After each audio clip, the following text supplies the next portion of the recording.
Today's in-depth review is of Poe's X-Wing from the Force Awakens. I'll let you know if this is the X-Wing you were looking for or not. Dun, dun, dun, dun,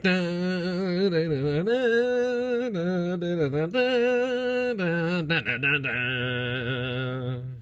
So I've only seen the first two trailers. I haven't seen anything else. I'm staying away from all Star Wars news besides just buying the toys. In my opinion, this looks fairly film accurate. He retails at $50. That's insane. We're going to get into a really cool comparison here later. His paint job consists of a very washed out off gray. It looks really cool, kind of like a charcoal if you ever use oil pastels. This off burnt orange. It's a really cool paint job. So the size of him is actually really big. Poe is in his cockpit. We're going to get to Poe in a second. You see, it looks like an X-Wing from the last three films, 4, 5, and 6. So we're speaking of paint, we might as well keep going. We have these little silver touches right here. It's a nice little detailing and touch. You can see the rest of the sculpt of the actual toy. You have lines, more compartments. The actual sculpt of the X-Wing looks pretty sweet. It's mostly plastic construction. However, when you're assembling it, you have this rubber tip.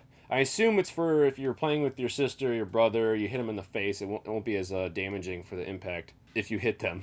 The bottom's really sweet. Little kickstand for the front of the X-Wing goes down. You see I have a couple screw holes. People keep on asking me, how are the screw holes for the Star Wars toys?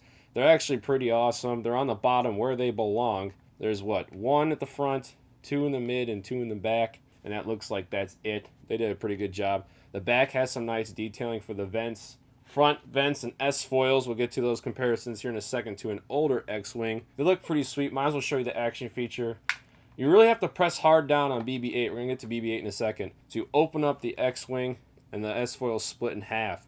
And that actually is film accurate. I actually thought it wasn't, because the old X-Wing has 4 of them, just straight up, instead of 2 that split into 4. So I thought that was kind of crazy. Actually, you don't push this button at all. You click it back, and the S-foils go back to its original position. BB-8. BB-8 has a couple figures. This one's probably the worst one. You can't take him out. He's just used as the action feature. His top features actually decent sculpting and paint. The bottom features decent sculpting as well, but absolutely no paint. That is so cheap. I guess they didn't stop at Jurassic World. They actually continue on to Star Wars just a little bit.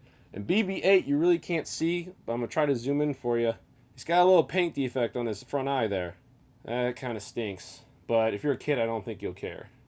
Top detailing of the X-Wing looks pretty nice sculpt wise. You have your orange, silver streaking, same on the other side. And if you look at the S-foils here, orange and silver, looks pretty nice. And the sculpting of the rings going back towards the bursters here in the back, which has silver paint. And it looks like this model right here has a little bit of drip issues, so I guess their factories suck as well. One thing to know about the construction of this guy, the extensions here of the S-foils, don't know the official term, came bent. This is actually as straight as you can possibly get them. Pretty embarrassing. That's for this side. Here's the left. Looks a little bit better, but it's still quite awful. Hasbro could have done just a little bit better job than that. Let's talk one more action feature. Here on the bottom we have a little missile. Make sure you have your little kickstand here at the front down if you're flying. I assume this missile actually will hit that kickstand. Let's find out here. Yep, see, it kind of hits the kickstand, so put it down there. I'm actually pretty impressed by the missile. It actually shot off very fast and pretty accurate. So don't aim that at your siblings' faces. The only thing that actually bothers me, it's red. I guess that's kind of accurate, but if you're looking at it as a display piece or a model, it's kind of distracting. But I guess you can paint it if you're really concerned with it. And overall, the construction, I assume these actually might break quite a bit if you're playing with them. It just seems kind of cheap. The plastic constructions, it's very lightweight. It's not very heavy. It doesn't seem that well made. Speaking of well made, let's get into Poe. His cockpit apparently is a joke. You have to shimmy Poe in there like a sardine. Let's get Poe out and then try to put Poe back in. Here's the Poe. Does it look like Oscar Isaac? It's better than the basic series figure that comes with the helmet. And I think that the Lux one just comes with him in his generic clothing rather than his fighter pilot costume. So it looks okay. He's got his little oxygen mask. He's got his red and gray helmet. Logos on the side. His burnt orange and desaturated red jumpsuit with the gray belt goes all the way down to his knees. It's actually pretty nice detailing for your 3 3/4 inch figure. On the right hand side you got a gun, but the gun, I believe... Oh wow, look at that. That's awesome. The gun comes out straight out of G.I. Joe's. That's really great detailing and good job by Hasbro. Here's the back, the vest, decent detailing, and the belt goes down all the way to the shoes, which are pretty nice, slick black dress shoes. Poe looks pretty good, but we have a problem with Poe. Poe doesn't fit that well in his actual X-Wing. Let's look at his cockpit just real quick for a second. His seat actually looks pretty good. It's your typical like brand new car seat. Gray, looks very nice. It looks like a new car type styling. You see the actual detailing of the outside of the cockpit, looks pretty good. You got your little bolts. Goes all the way down to the front where you have more detailing. And then it's like a frosted glass that's not really like a clear plastic. That's just good detailing. Here on the front, let's look at the top here. More detailing of the console of the X-Wing. And on the front, you got stickers.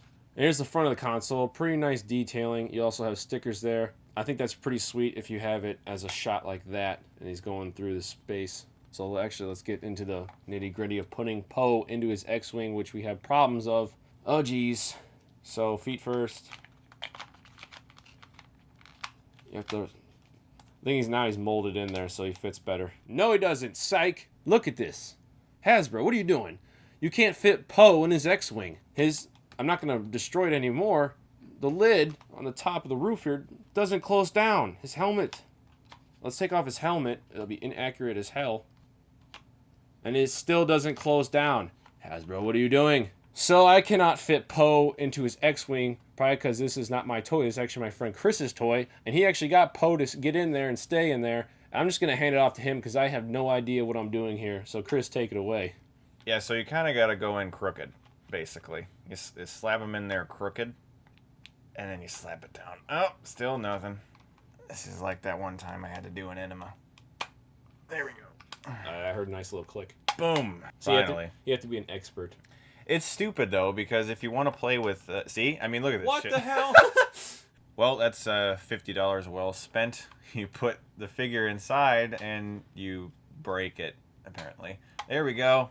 It even still kind of looks crooked now. It's like my OCD is going to kill me because of that. Thing is, you spent $50 on this, and it looks cool enough. You know, like if I put it in the background or I had it like hanging or something, I'm sure it would be Damn you, BB-8.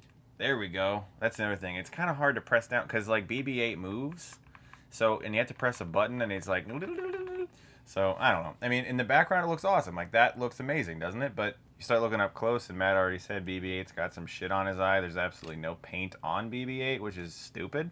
So let's compare him to an actually awesome X-Wing, shall we?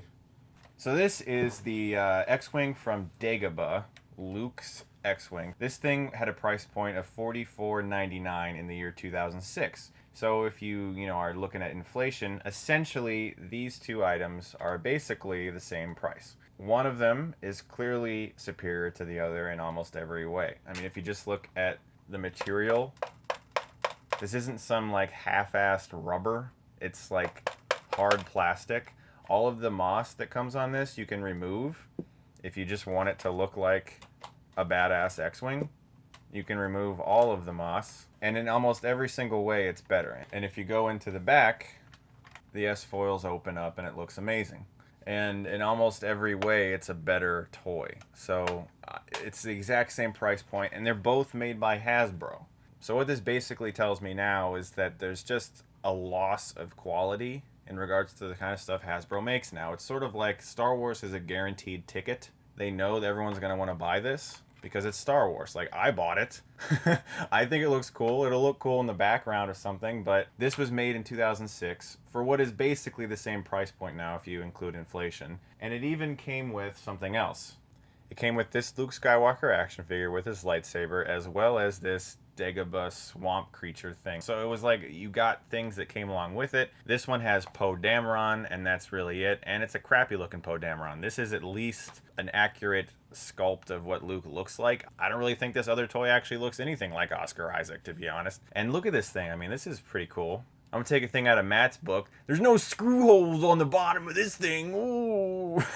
I mean, this one little tiny Dagobah creature that Hasbro made in 2006 looks better than almost everything from their Jurassic World line. I was about to say that. And it's just like a little side creature that you never actually see in the movie. You see it, like this part in Empire Strikes Back is all you see. You see it go, and then it eats R2-D2 and spits him out. This thing is never actually seen in the film, and it looks better than everything in the Jurassic World line from dinosaurs you see in the movie. All right, so final thoughts. Me and Chris are actually going to do a dual score for this, so we're going to do out of 10. Pass it to you first. What would you give this out of 10? Well, I mean, it looks cool enough for what I use it for, which is kind of just like as a model. It's like a 7, but if you really are going by how well it's made, I would give it a 5, personally. So that's pretty much, you want to do the medium and do a 6? Yeah, I mean, if you really want to average out the two, then yeah, probably a 6, maybe a 5.5. This might be the first 0.5 review ever, because we can probably combine our scores. If you say, you say 5.5? Yeah. I might say, I don't know, man. I have Star Wars fever. It might be just the honeymoon. But I don't know. It might be a 6 or a 7. For me, see, I'm taking into account the price point. True. This is not a $49.99 item in my opinion. This is like a $34.99 item. I don't think this should be $50. That's true. That's $50 for if I'm spending $50 on a little ship and a toy that can just barely fit inside of it. I think it should be $35. I don't think it should be $50. All right, I'll give it a 6. So pretty much what, 5.75? All right, so Poe's X-Wing with Poe and a really crappy BB-8 is a 5.75 out of 10. Thanks, guys, very much for watching. Have a great day. Dun, dun, dun, dun, dun, dun, dun, dun, dun, dun, dun, dun, dun, dun, dun, dun.